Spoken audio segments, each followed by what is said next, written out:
Okay, so this house has steel siding on it, seamless steel siding.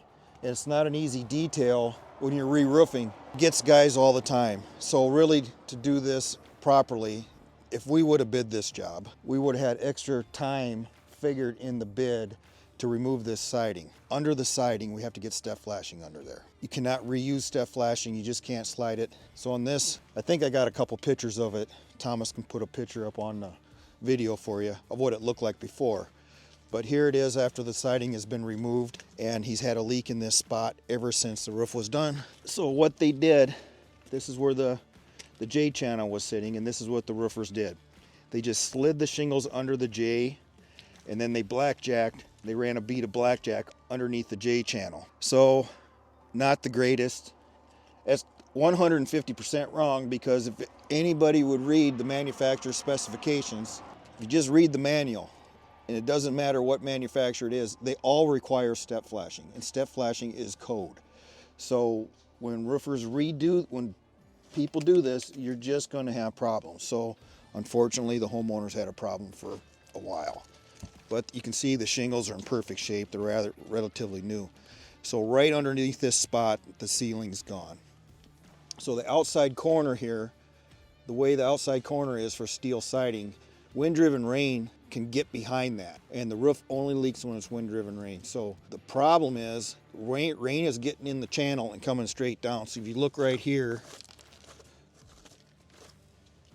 this would be right where the outside corner is, and there's nothing there. So whenever the rain hits this siding, it comes in here. So the roof is getting the blame, but it's a siding, flashing, roofing detail. It's kind of more than one thing going on here. And so what we're going to do, we're going to kind of pull this, we're going to get this a little bit looser here. We're going to get around this corner with some new flashing, and we're going to take this all off. We're going to take these shingles off from here up, and we're going to install new step flashing up the wall, put house wrap on it, and reinstall the siding. Is kind of what we're going to do here. There's the leak right there on the corner. Now there was nothing for us. It was like, why didn't you just caulk it? Well, what do you caulk? I mean, you're just going to make the outside corners here, you just fill it full of caulk, and the homeowner didn't want just a sloppy, ugly looking caulk job, but this is the way they left it. By the time we're done, I mean, we're going to have 4 guys on this job all day. It's expensive to do that, and this is the type of leak, if you watch my channel for a long, all I do is complain about this detail, how it needs to be done. So if you're a roofer, the homeowner is willing to pay you however many hours it takes. So what we had to do here, we had to take the fascia off, the soffit off, and all this stuff to get at it. Well, it takes a lot longer to do that now. When the crew is here, literally this took 30 minutes for one guy to take this all apart. And so we can reuse everything except the fascia, basically. So the materials to do this job properly, we need to buy some new fascia metal. We can reuse all the soffit. We can reuse all the siding. So $100 worth of materials for this job, and an extra, say you put in 3 man-hours to detach and reset that.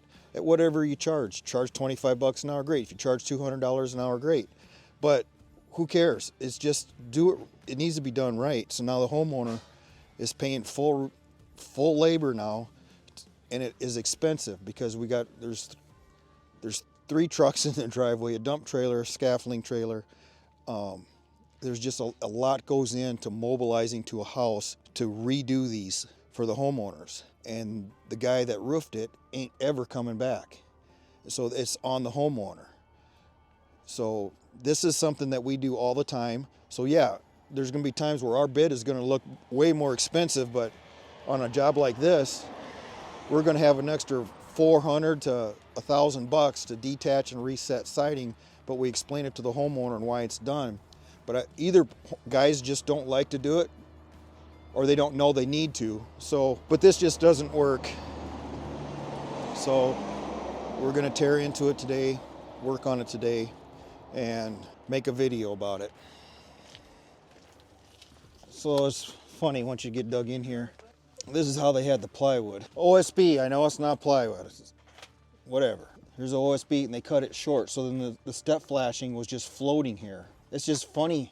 And then they reused the old step flashing. So old step flashing gets reused. It's not even tight to the deck. There's no underlayment under it. No wonder it leaked. So we're gonna rip in some short pieces or some skinny pieces, get OSB all the way to the wall, and then we'll get this, I'm gonna finish cleaning this all up. We'll get ice and water up the wall, get ice and water around this corner, get this all cleaned up.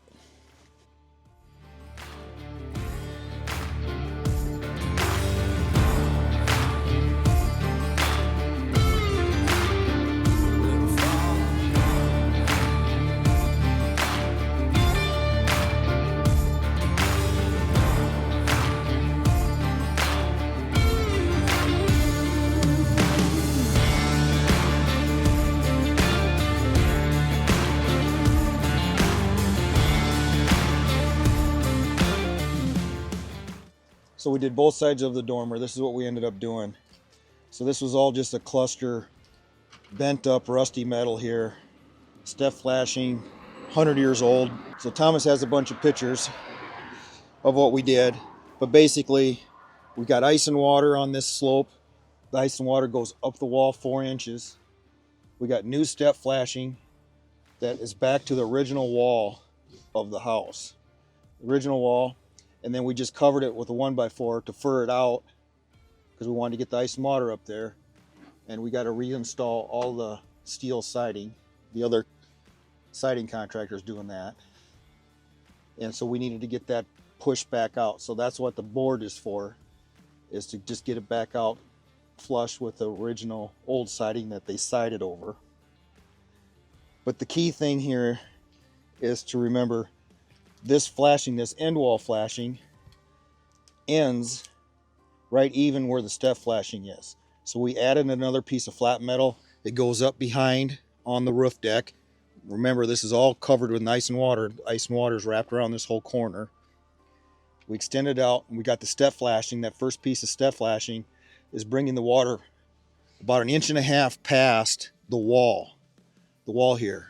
So if it's going to leak, this is the pressure point right here. So we don't want to dump the water right on the pressure point. We want to extend that water out past the pressure point. And that's what we did there. Then we start our step flash. Every shingle gets a piece of metal for every single shingle. And it properly goes up. Now we're not going to have video of this because we're leaving this job now. We're done with what we were doing. But the siding contractor, we're working together with the homeowner to get the water out of this house. He's going to take and he's going to wrap this corner. He's going to put the insulation board back on and he's going to wrap this corner with window tape. So any wind-driven rain that gets into the corner will weep out and come down on front of the step flashing instead of behind it. So it's a small detail, but that's what has to happen. With steel siding and vinyl siding, water gets behind everything. The J trims and all the corners and everything like that. It's just a design flaw with it. There's just some degree of water is going to get behind it every single time, no matter how well you do it. So the house wrap and the flashing that's all behind that is what's keeping the water out. So that's what we did here. And it's very time consuming to do this. Like I said on the other side, just very time consuming, but it's done now. I'll guarantee that this won't leak. And this is what we do every day. So if you need help with this, give us a call anytime.